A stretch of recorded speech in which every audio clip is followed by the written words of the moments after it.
The flu season is upon us. Which type will we worry about this year? And what kind of shots will we be told to take? Remember the swine flu scare of 1976? That was the year the U.S. government told us all that swine flu could turn out to be a killer that could spread across the nation. And Washington decided that every man, woman, and child in the nation should get a shot to prevent a nationwide outbreak, a pandemic. Well, 46 million of us obediently took the shot. And now 4,000 Americans are claiming damages from Uncle Sam amounting to $3.5 billion because of what happened when they took that shot. By far the greatest number of the claims, 2/3 of them, are for neurological damage or even death, allegedly triggered by the flu shot. We pick up the story back in 1976 when the threat posed by the swine flu virus seemed very real indeed. This virus was the cause of a pandemic in 1918 and 1919 that resulted in over 500,000 deaths in the United States, as well as 20 million deaths around the world. See how easy it is to... Thus, the U.S. government's publicity machine was cranked into action to urge all America to protect itself against the swine flu menace. Influenza is serious business. During major flu epidemics, millions of people are sick and thousands die. Well, this year you can get protection. The vaccines are safe, easy to take, and they can protect you against flu. So roll up your sleeve. Protect yourself. One of those who did roll up her sleeve was Judy Roberts. She was perfectly healthy, an active woman, when in November of 1976, she took her shot. 2 weeks later, she says, she began to feel a numbness starting up her legs. I joked about it at that time. I said I'll be numb to the knees by Friday if this keeps up. By the following week, I was totally paralyzed. So completely paralyzed, in fact, that they had to operate on her to enable her to breathe. And for 6 months, Judy Roberts was a quadriplegic. The diagnosis? A neurological disorder called Guillain-Barré syndrome, GBS for short. These neurological diseases are little understood. They affect people in different ways. As you can see in these home movies taken by a friend, Judy Roberts' paralysis confined her mostly to a wheelchair for over a year. But this disease can even kill. Indeed, there are 300 claims now pending from the families of GBS victims who died, allegedly as a result of the swine flu shot. In other GBS victims, the crippling effects diminish and all but disappear. But for Judy Roberts, progress back to good health has been painful and partial. Now, I noticed that your smile, Judy, is a little bit constricted. Yes, it is. Is it different from what it used to be? Very different. I have a greatly decreased mobility in my lips. And I can't drink through a straw on the right-hand side. I can't blow out birthday candles. I don't whistle anymore, for which my husband is grateful. It may be a little difficult for you to answer this question, but have you recovered as much as you are going to recover? Yes, this is it. So you will now have a legacy of braces on your legs for the rest of your life? Yes, the weakness in my hands will stay and the leg braces will stay. So Judy Roberts and her husband have filed a claim against the U.S. government. They're asking $12 million, though they don't expect to get nearly that much. Judy, why did you take the flu shot? I'd never taken any other flu shots, but I felt like this was going to be a major epidemic. And the only way to prevent a major epidemic of a really deadly variety of flu was for everybody to be immunized. Where did this so-called deadly variety of flu, where did it first hit back in 1976? It began right here at Fort Dix in New Jersey in January of that year when a number of recruits began to complain of respiratory ailments, something like the common cold. An Army doctor here sent samples of their throat cultures to the New Jersey Public Health Lab to find out just what kind of bug was going around here. One of those samples was from a Private David Lewis who had left his sickbed to go on a forced march. Private Lewis had collapsed on that march, and his sergeant had revived him by mouth-to-mouth resuscitation. But the sergeant showed no signs of illness. A few days later, Private Lewis died. If this disease is so potentially fatal that it's going to kill a young, healthy man, a middle-aged school teacher doesn't have prayer. The New Jersey lab identified most of those soldiers' throat cultures as the normal kind of flu virus going around that year, but they could not make out what kind of virus was in the culture from the dead soldier and from 4 others who were sick. So they sent those cultures to the Federal Center for Disease Control in Atlanta, Georgia for further study. A few days later, they got the verdict: swine flu. But that much publicized outbreak of swine flu at Fort Dix involved only Private Lewis, who died, and those 4 other soldiers who recovered completely without the swine flu shot. If I had known at that time that the boy had been in a sick bed, got up, went out on a forced march, and then collapsed and died, I would never have taken the shot.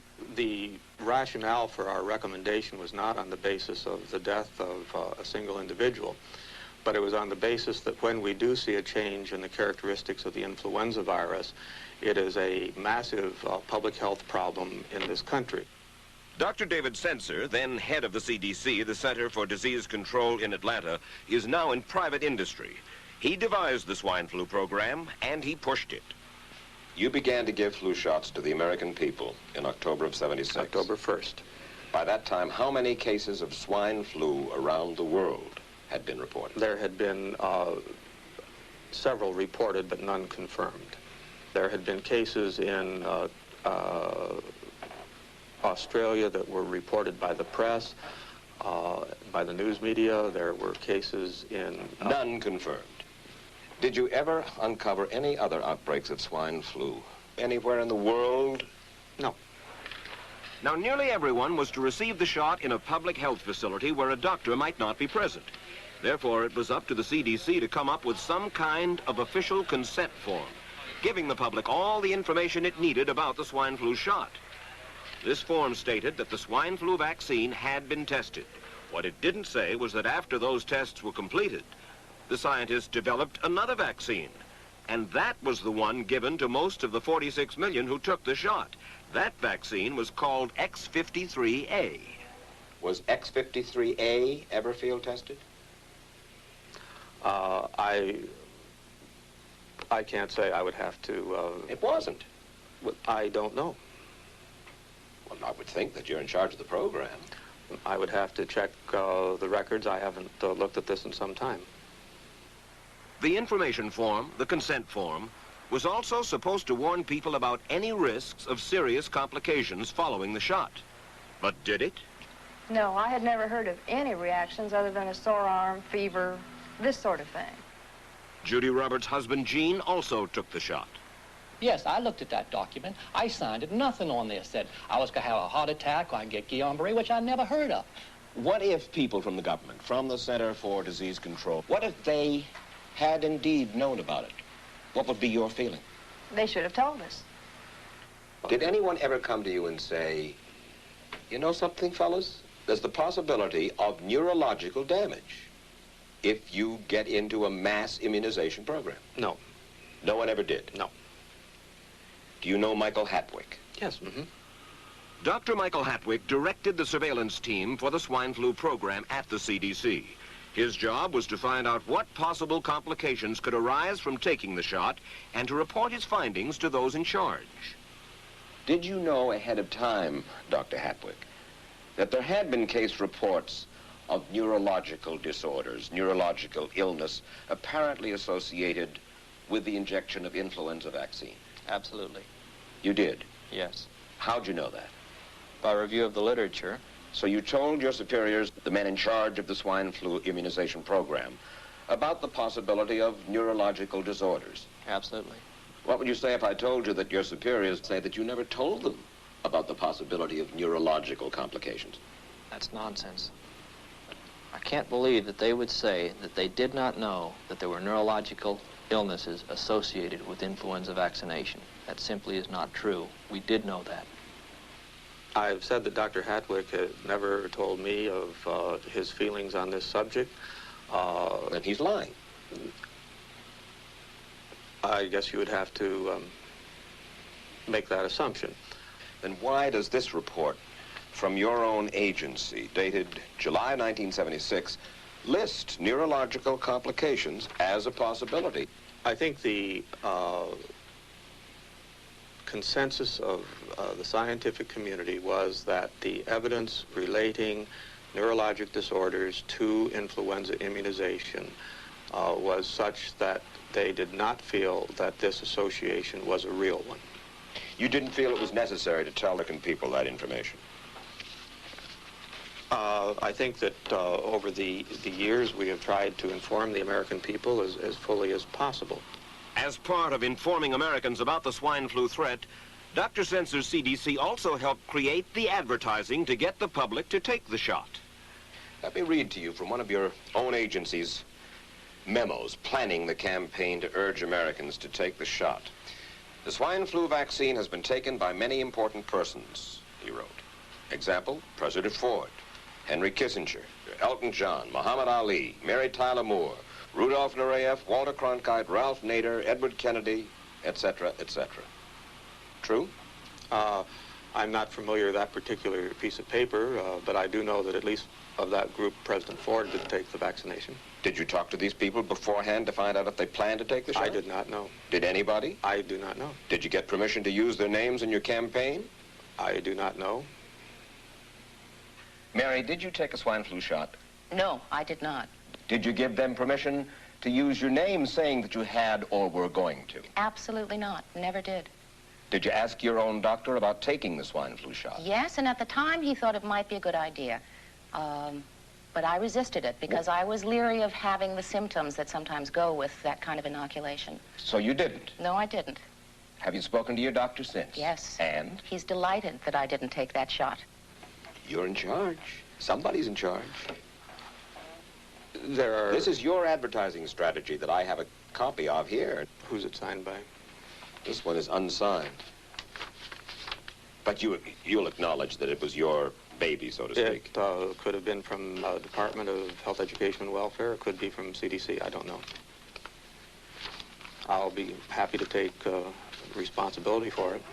It's been 3 years now since you fell ill with GBS, right? Right. Has the federal government, in your estimation, played fair with you about your claim?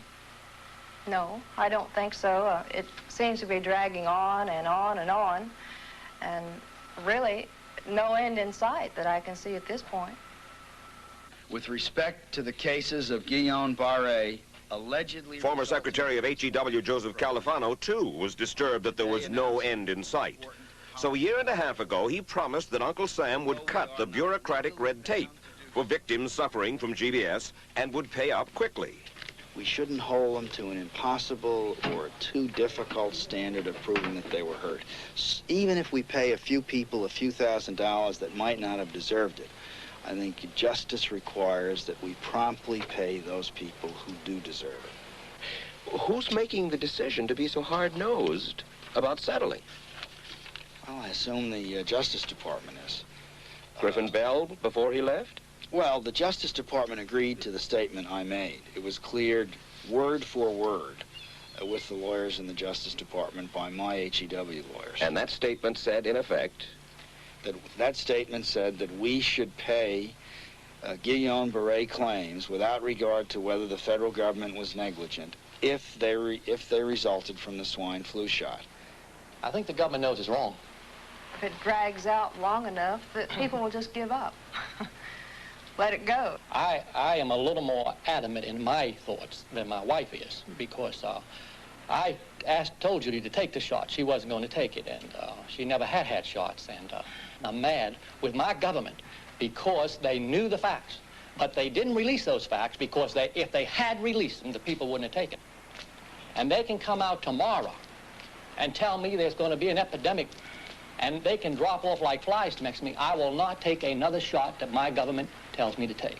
Meantime, Judy Roberts and some 4,000 others like her are still waiting for their day in court.